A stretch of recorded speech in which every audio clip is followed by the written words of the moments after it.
برای اجرای نقشه دورنمای کشت پنبه‌دانه در خواجگی‌های دهقانی در ناحیه واسه کارهای صحرایی متشکلانه برآ مانده شده است. خواجگی دهقانی به نام عبدالاحد در جماعت دهاتی به نام عبدی عوضов 12 گکتار زمین را استفاده می‌نماید. در میدان 9 گکتار زمین خواجگیداران امسال پنبه‌دانه کشت نمودند.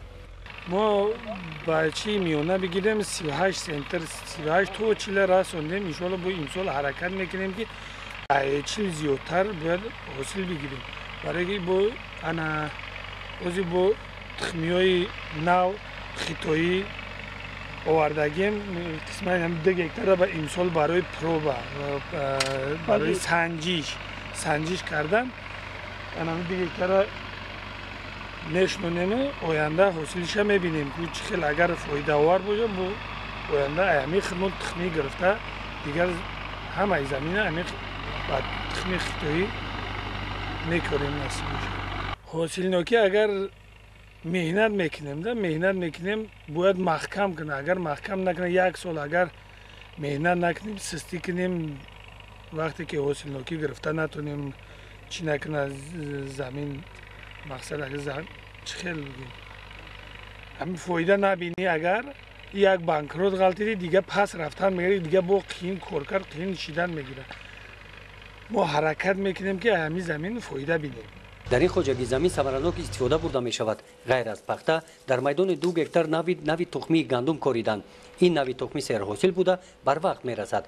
بعد جمع‌آوری حاصل خواجگیداران در همین زمین کشت تکراری گذراندنی هستند. تخمی خطای نوی اناسیزیان میگن. ایرا خوبیش همه که مثال چند بر وقتتر میشه نسبت دیگه گندمای محلی ما بر وقتتر میشه میگه برای سنجش اینا امسال یکم بار کردیم اگر با بر وقتتر شود با دهقان خوبیش همه که انا دیم حاصل مثال پختم کرده میتونه ما کجگوریش رسیده میتونه با صفتی بلند وقتی که اون گندمای محلی خودمون بکنیم کمتر دیرتر میشه ما کجگوری دیم حاصل ده انا با تخمی او قدر نمیرسه یک خیلی زمستون بر وقتتر میوید.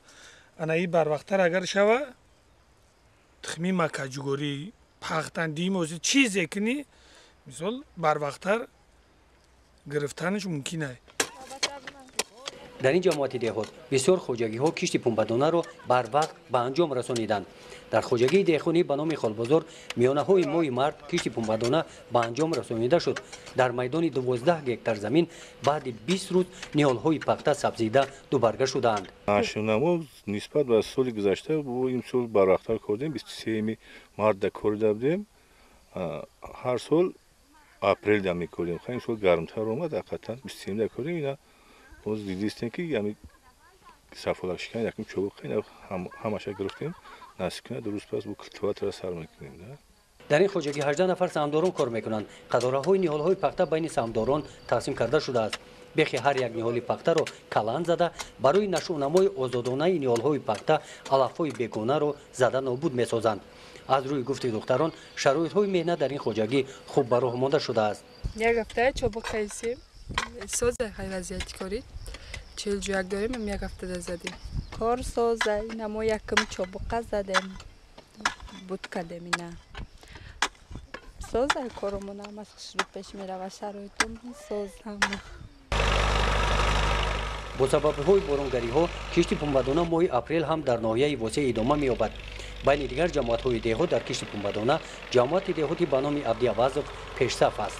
موافق دورنما در جماعت دهاتی به نام عبدی عوض مثال باید در میدان 1450 گکتار کشت پنبه‌دانه گذرانده شود و تا امروز 1000 گکتار کشت گذرانده شده است.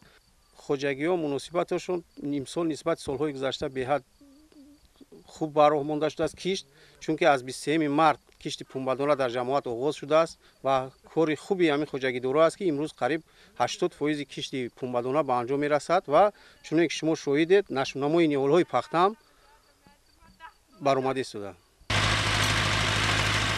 کشاورزان ناحیه واسه این سال در میدان 8500 گکتار زمین کشت پنبه‌دانه می‌گذرانند که این نظر به نقشه سال گذشته 1000 گکتار زیاد میباشد.